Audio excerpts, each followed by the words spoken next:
if it's patchy dry, patchy wet. So right now we have Ryan Acevedo and Alex Buick who are about to go out on their sight lap. Ryan Acevedo coming out first in that V8 powered 350Z. And then Alex Buick, the one that was the David against Goliath in that last round. Alex Buick took out Nick Ward with Taxi Garage, which is why you do not see him in competition anymore if you're just now joining us and wondering why he's not in grade 8.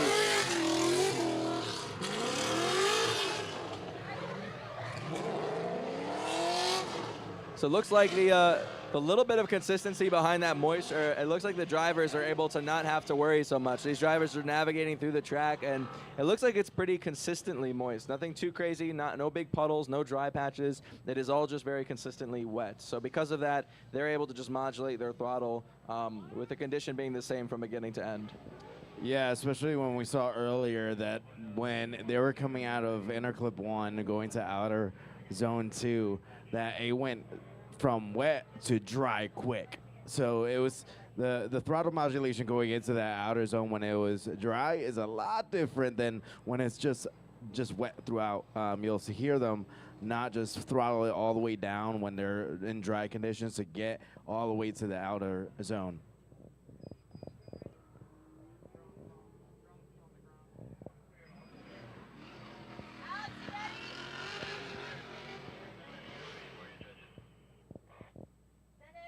All right, here we go. The Fly Day drone is out there in the sky, ready to get a good view of this run. Ryan Acevedo is going to be in the Shift Culture lead tent, and we have underneath the Golden Grown chase position Alex Buick. Let's see what Ryan Acevedo and Alex Buick are going to make of this run. We have a little bit of a faint entry as Ryan Acevedo tries to push himself out to that outside zone. Alex Buick having to take a bit of a midline to try and catch up. Ryan Acevedo doing a good job staying wide without overstepping. It doesn't look like he did any tire drops or go off track just yet. Now he makes himself onto the second outer zone. He's putting his tire right there in the outer zone where the chalk is, and Alex Buick falling back a little too far. We want to see a little bit better job on proximity right there, and as they go through these last two areas, not as close on that outer clip as they wanted to be, and wrapping around, Alex Buick manages to reel him in just at last moment. So there we go. Give a round of applause to these guys getting out here in the moist, wet water and just putting down a run. They were able to get consistent in just one sight lap, and that was pretty nice to see. They hit all their marks. Yeah, Acevedo was fantastic going throughout that outer zone.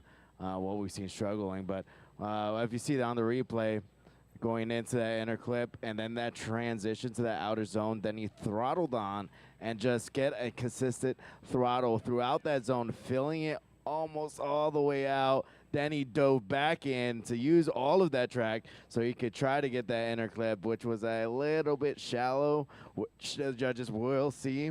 But that was a fantastic lead run from Acevedo. Yeah, and I think Alex Buick might have a little bit of work cut out for him. Now, Ryan Acevedo does have the grippier car. His car is like a rocket ship in the dry, and even though it's wet out, that does still remain true. I mean, if you only are able to get a little bit of grip, then typically cars that are set up to already be grippy can at least get a little bit better of an edge, even when it's consistently wet out. So, so now Alex Buick is going to have to do his best to try and pull away in the lead position. He's not going to be able to put pressure on Ryan Acevedo how he had the opportunity to just now in the chase. So Ryan's just going to be looking to get close. I'm interested to see what's going to happen on this run here. So there we go, off the line. Alex Buick go into the first corner. We have Ryan Acevedo giving him just a little bit of space to anticipate where his car is going to end up, taking that midline to get nice and close as they come through this inner zone. He's going to need to give Alex Buick room to transition here. And it looks like as they make their way across, Alex Buick with a little bit of a late transition now, making his way to the second outer zone and stepping over. It looks like that's one tire. I don't believe it was two. And a little bit of contact and a spin. Wow. Very close call there on track. We almost had an incident. It looks like just narrowly missed each other.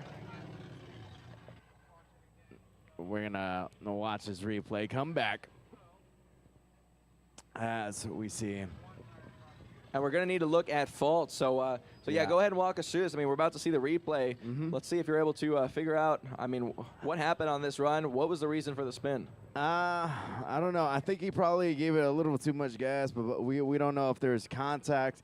It was hard to see from up here. We did see him spin all the way around. We're seeing him coming into that outer zone 1, being nice and consistent, filling it out, getting a deep. It looks like it is a possible tire drop, and he punted that cone. Now we see Acevedo coming in and trying to get that proximity throughout. It seemed like there was a lot of second guessing, and then we see, oh mercy, that was so close. It possibly was a little bit of contact, or maybe just a little bit too much gas on it. Look like it could be two contributing factors as we watch one more time on the replay. As you said, I see that tire drop right there on the outside. Ryan Acevedo staying inside to get close proximity. As I come across that inner clip, Ryan Acevedo right there giving pressure to Alex Puig. And then coming around here is where we see a lot of drivers start to introduce rotation. And there's a little bit of contact, but it was on the front. So it looks like Alex Puig's going to get the win. Alex Puig gets the win, and he's going to be moving on to your final four.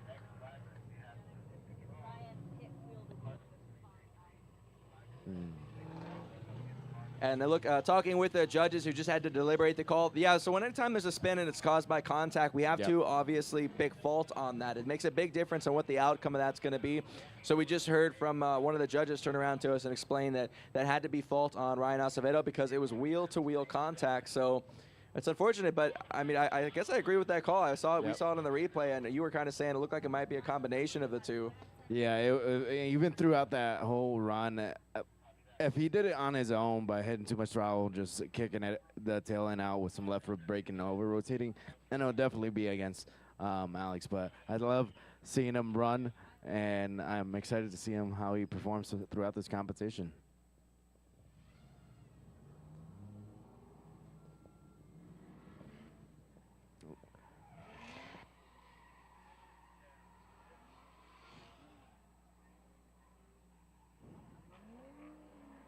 We have our next drivers coming out here in the burnout box. We're getting waves out in the grass over there, and the lawn chairs, tailgating, hanging out. I love seeing that. And then we see a bunch of people down there in the stands, underneath the tent, uses some protection over there. So here we go. The next one out there on track is Brian Cox doing his sight lap. Very consistent in the dry, and we see that he's got a lot of anticipation on what his car is about to do. I mean, very good at predicting what's going to happen with his car, and I like that his driving style has always been just very smooth.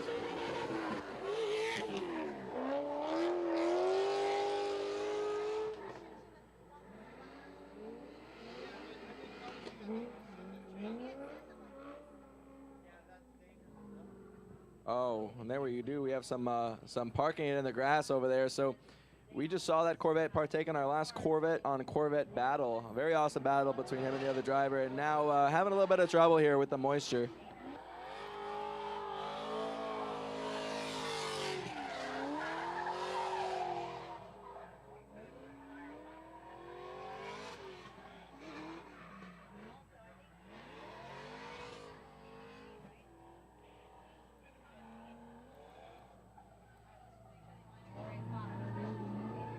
Here we go with another Corvette on Corvette battle. This guy's only had to go against Corvette so far. Christian Katron just went against another Corvette on Corvette battle, came out winner. Now he's getting against another Corvette. It's an older generation, but also a very smooth driver, a very competitive car. And it's pretty interesting. Even though the cars are of different generations, they're equally competitive. Yeah, that's what I've been noticing a lot more nowadays, especially with drifting competitions, ProAMs, that a lot more people are starting to use Corvettes, and it's because the engine, right? The engine is, you don't have to swap an engine into it. The chassis is pretty good. I think overall is a fantastic thing. But we're waiting on the cars to go out. We're seeing the lights. Here we go.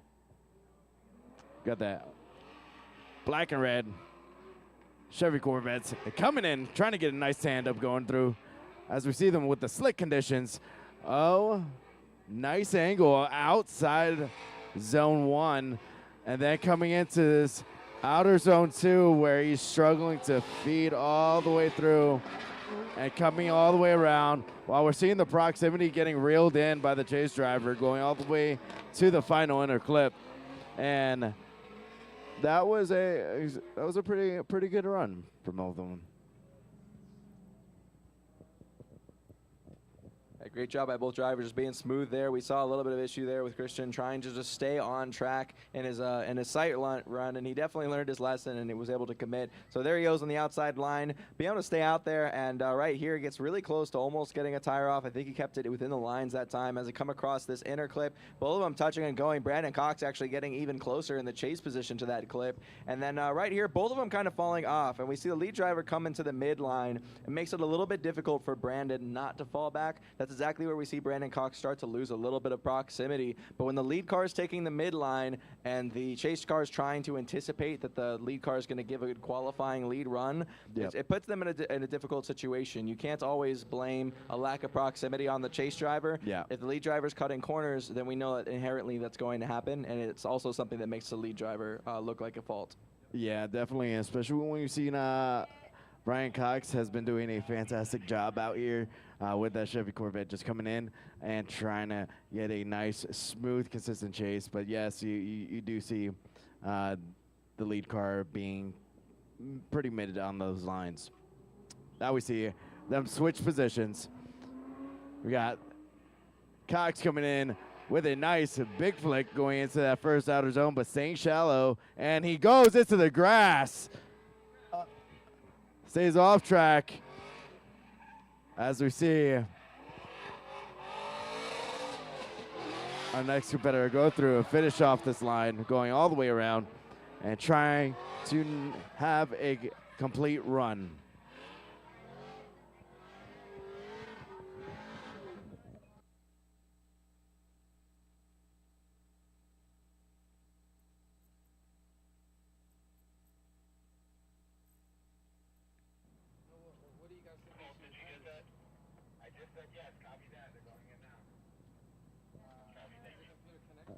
All right, so your winner in this round is Christian Katron. Christian Katron moving on to your Final Four. Christian Katron is your now new person joining the Final Four. Brandon Cox doing an excellent job driving all weekend. He did a great job driving yesterday in qualifying and today. And unfortunately, just going off track and getting some lawn action over there in the field was just, I mean, obviously that's going to have to be a 0, and it's going to end the run. And not the way you want to go out, but he should at least be happy that, I mean, he came out here this weekend. He had to have had a lot of fun with the runs he's put down. Yeah, he came out this weekend swinging on each run, and it's unfortunate to see him just go off track. I hate seeing that kind of stuff, especially when we're going into the top 4. With these drivers coming out here and spending all their time and effort, you never want to go out just by that, man.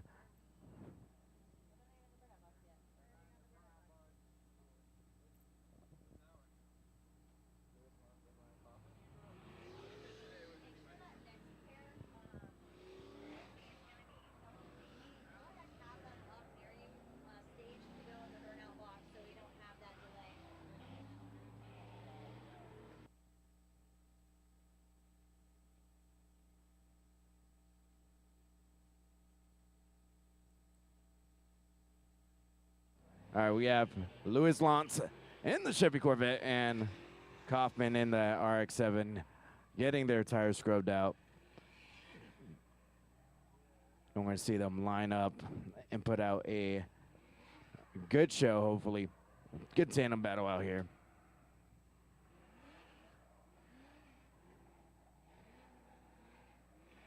So I was talking earlier how I've seen people on lawn chairs. I didn't realize that there's some people up there on the bridge just chilling and watching, and that's pretty funny to see.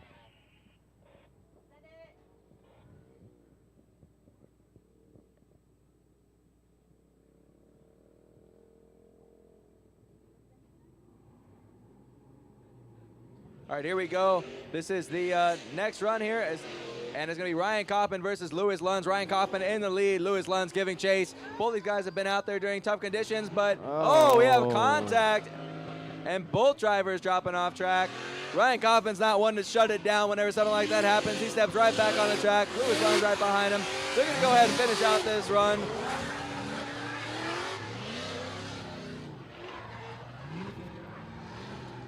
And there you go, both drivers just want to get some action after that. I mean, they both clearly went off track, and Ryan Kaufman stayed right in it. He didn't slow down for a moment, and that's always been a big characteristic of Ryan Kaufman. When something goes south, he doesn't even care, man. He gets on the throttle, he gets back in it. He's out here always having fun, and I think you know, if you've been around drifting, that's the thing we say, right? Keep drifting fun.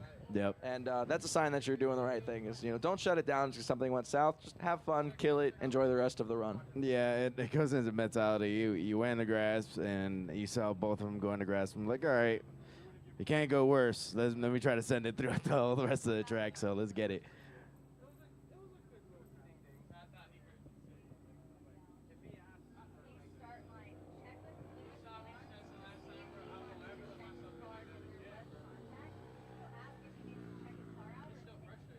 So we see them going into that first outer zone, and they lead car. Oh, there was some contact towards the end of it. So. Yeah, it looks like they're watching the replay that Ryan Kaufman was first to go off track, and that Lewis Lunds might have just followed him off track. And then as soon as they got to probably the same area that caused Ryan Kaufman to go out where it's slick, Lewis Lunds got right into the same slippery, you know, slip and slide, and just ended up right out there in the field with him.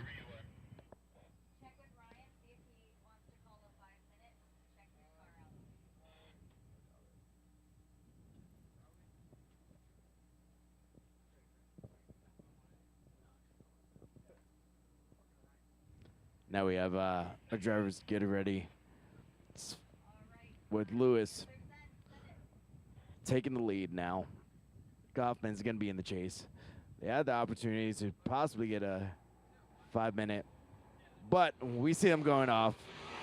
Lewis Lunds with that Chevy Corvette coming in aggressive, going into that first outer zone and filling it out.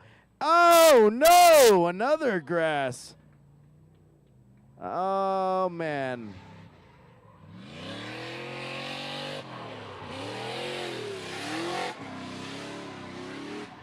And Kaufman's out here putting out a show. Like, all right, let me just send it out here. There's people watching. Let's do it for the fans. Give it out there. These guys are out here being class acts over here. Yeah, unfortunately, that looked like it was a 0-for-0 run. So I imagine the judges may be sending that one more time. They may have been able to find a call out of that. But to me, it looked very simple. It looked like they both just had first corner incidents and both just went way into the grass.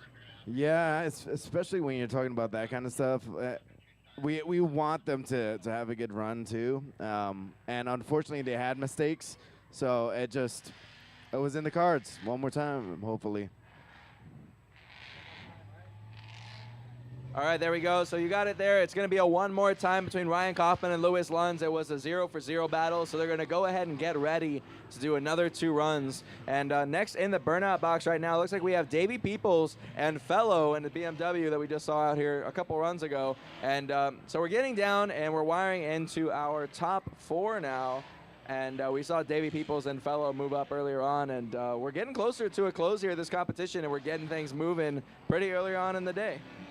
Yeah, especially going through all the competitions. We didn't have to worry about the buys earlier, so we didn't have to have extra time spending with the drivers coming around, and it saved time. It also saved some money for the drivers, too, because they do pay out of pocket sometimes for tires and all parts. So it's a win-win situation for them.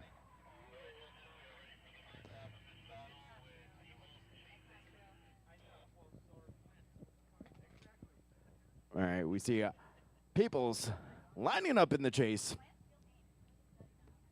and getting ready to wait for the lights to go on.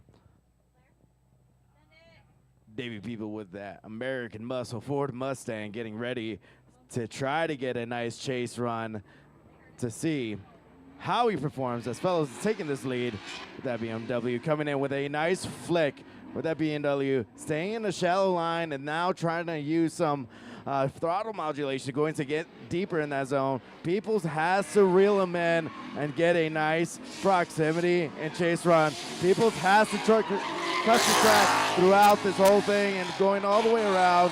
As Fellows is putting out a spectacular lead run. It's a little rough going around that final inner clip, but Now we're seeing the tracks change again because it seems like it's a little bit drier than what was before. Yeah, and right now I think that the really tough part is that where they're coming off the line, it's dry, and later on in the track, it's dry. But right at the apex of that first corner, right on the outer zone, it looks like it's just soaking wet. So by the time they come across that moisture, they're already with whatever momentum they've built on their entry, and all they can do is hope that by cutting the throttle that they'll be able to hold on and keep it in the lines. And we saw that with Velo. We heard him coming really aggressively. He